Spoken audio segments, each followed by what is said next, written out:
ఎన్టీఆర్ జిల్లా విజయవాడలో వరద బాధితులను పలువురు మానవత్వంతో ఆదుకుంటున్నారు.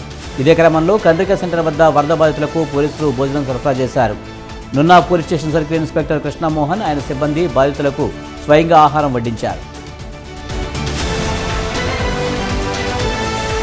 ఎడతెరిపిలేని భారీ వర్షాలు ఉత్తరాంధ్ర జిల్లాలను అతలాకుతలం చేస్తున్నాయి. ఉత్తరాంధ్రలోని ప్రధాన నగరం విశాఖపట్నంలో కొండవాలు ప్రాంతాలలో కట్టుకున్న పలు ఇళ్లు వర్షాలకు తడిసి కూలిపోవడానికి సిద్ధంగా ఉన్నాయి. దీంతో ఆ ఇళ్లలో నివాసముంటున్న వారు ప్రమాదం అంచనా ప్రాణాలు అరచేతిలో పెట్టుకుని గడుపుతున్నారు.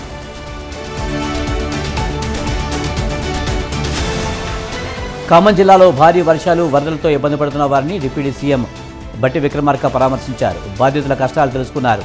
చెరువులు కట్టలు తెగిన చోట్ల సాహసోపేతంగా వెళ్లి నీట మునిగిన పొలాలను ఆయన పరిశీలించారు. వరద ఉధృతి తగ్గిన వెంటనే నష్టం అంచనాలతో నివేదికలు రెడీ చేసి పంపాలని అధికారులను బట్టి ఆదేశించారు. వరంగల్ మహానగరాన్ని భ్రష్టు పట్టించి చిలక పలుకులు పలికే మాజీ ఎమ్మెల్యేకి మహానటుడు అవార్డు ఇవ్వాలని వరంగల్ వెస్ట్ ఎమ్మెల్యే రాజేందర్ రెడ్డి అన్నారు. కమిషన్ల కోసం మాజీ ఎమ్మెల్యే అభివృద్ధికి ఆటంకంగా నిలిచారని ఆరోపించారు. భారీ వర్షాల కారణంగా సీఎం రేవంత్ రెడ్డి కేంద్ర ఆర్థిక శాఖ అధికారుల పర్యటన వాయిదా పడినట్టు ఆయన చెప్పారు. ప్రజారోగ్యంపై వరంగల్లో ఇండియన్ మెడికల్ అసోసియేషన్ ఆధ్వర్యంలో చర్చా వేదిక జరిగింది. ప్రభుత్వ ప్రైవేటు వైద్యుల సమస్యలపై ఈ వేదికలో చర్చించారు. నిరంతరం సేవలు అందిస్తున్న వైద్యులకు ప్రభుత్వాలు మెరుగైన సౌకర్యాలు కల్పించడం లేదని చర్చా వేదిక అభిప్రాయపడింది. చర్చల్లో ఎంపీ కడియం కావ్య, వైద్యులు పాల్గొన్నారు.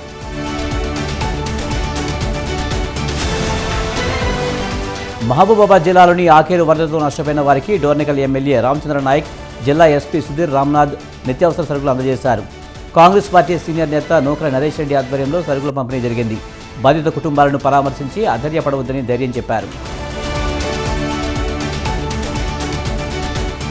నల్గొండ జిల్లా నాగార్జున సాగర్ పర్యాటకులతో వీధులన్నీ సందడిగా మారాయి. దీంతో సాగర్ పరిసరాల్లో భారీగా ట్రాఫిక్ జామ్ అయింది. నాగార్జున సాగర్ డ్యాం 24 క్రస్ట్ గేట్లు ఎత్తడంతో కిందికి దూకుతున్న కృష్ణమ్మ పరవలను చూసేందుకు పర్యాటకులు క్యూ కట్టారు. నాగార్జున సాగర్కు హైదరాబాద్ చుట్టుపక్కల ప్రాంతాల నుంచి భారీగా పర్యాటకులు తరలివచ్చారు. హనుమకొండ వాగ్దేవి కాలేజీలో ప్రపంచ ఫిజియోథెరపీ దినోత్సవం నిర్వహించారు. 4.5 ఏళ్లుగా కష్టపడి చదివి ఫిజియోథెరపీ కోర్సు పూర్తి చేశామని సంఘం రాష్ట్ర అధ్యక్షుడు రామకృష్ణ చెప్పారు. గత ప్రభుత్వం తమను పట్టించుకోలేదని ఆయన ఆరోపించారు. కొడంగల్లో ప్రభుత్వ ఫిజియోథెరపీ కాలేజీ ఏర్పాటుకు సీఎం రేవంత్ రెడ్డి హామీ ఇచ్చారని చెప్పారు.